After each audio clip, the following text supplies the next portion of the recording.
Hi friends, ಎಲ್ಲರೂ ಹೇಗಿದ್ದೀರಾ? ಇವತ್ತು ನಾವು ಅನ್ನ ಮತ್ತು ಸಾಂಬಾರು ಜೊತೆಗಿನ ಕಾಂಬಿನೇಷನ್ ಆಗಿ ಒಂದು ಪಲ್ಯ ರೆಸಿಪಿಯನ್ನು ಮಾಡುವ. ಹಾಗೆಯೇ ಇದು ಮಂಗಳೂರಿನಲ್ಲಿ ಎಲ್ಲರೂ ಮಾಡ್ತಾರೆ. ಇದನ್ನು ಒಳ್ಳೆ ಸೂಪರಾಗಿರ್ತದೆ ಈ ಪಲ್ಯ.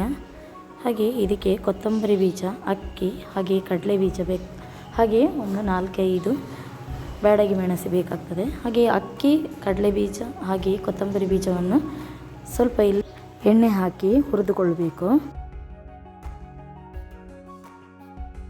ಹಾಗೆ ಇದಕ್ಕೆ ಸ್ವಲ್ಪ ಒಗ್ಗರಣೆ ಸೊಪ್ಪನ್ನು ಹಾಕಿ ಸ್ವಲ್ಪ ಹುರಿಬೇಕು.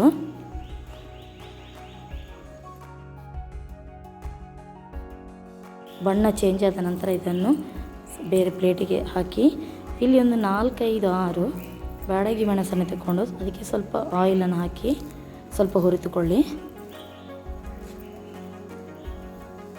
ನಂತರ ಇಲ್ಲಿ ಕ್ಯಾಬೇಜನ್ನು ಕಟ್ ಮಾಡಿಕೊಂಡು ಒಂದು ಲೋಟೆ ನೀರು ಹಾಕಿಕೊಂಡು ಇದನ್ನು ಸ್ವಲ್ಪ ಬೇಯಲಿಕ್ಕೆ ಬಿಡಬೇಕು.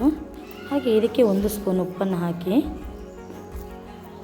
ನಂತರ ಇಲ್ಲಿ ಹುರಿದಿಟ್ಟ ಮೆಣಸು ಹಾಗೆ ಕೊತ್ತಂಬರಿ ಬೀಜ, ಅಕ್ಕಿ ಹಾಗೆ ಕಡಲೆ ಬೀಜವನ್ನು ಮೊದಲನೆಯಾಗಿ ಸ್ವಲ್ಪ ಹುಡಿ ಮಾಡಿಕೊಳ್ಬೇಕು ತರಿಯಾಗಿ.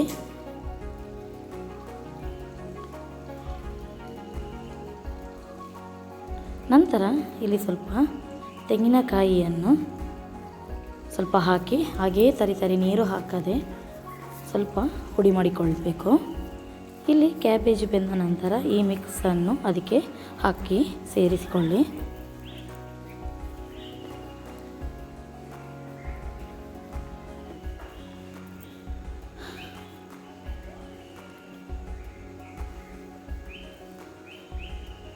ಪಲ್ಯ ಸ್ವಲ್ಪ ಡ್ರೈ ಅನಿಸಿದರೆ ಇದಕ್ಕೆ ಸ್ವಲ್ಪ ನೀರು ಹಾಕಬೇಕು.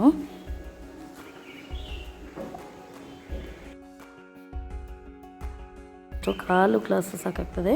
ಸ್ವಲ್ಪ ನೀರು ಹಾಕಿ ಸ್ವಲ್ಪ ಕುದಿಸಿ. ಹಾಗೆ ಇದು ಅನ್ನ ಸಾಂಬಾರು ಜೊತೆ ಒಳ್ಳೆ ಕಾಂಬಿನೇಷನ್ ಆಗಿರ್ತದೆ. ಹಾಗೆ ಈ ವಿಡಿಯೋ ಇಷ್ಟ ಆಗಿದ್ದರೆ ಲೈಕ್ ಮಾಡಿ, ಶೇರ್ ಮಾಡಿ, ಸಬ್ಸ್ಕ್ರೈಬ್ ಮಾಡಿ. ಇನ್ನೂ ಹೊಸ ವಿಡಿಯೋವನ್ನು ನೋಡಿಕೊಂಡು ಸಪೋರ್ಟ್ ಮಾಡಿ. ಹೀಗೇನೆ. Thank you.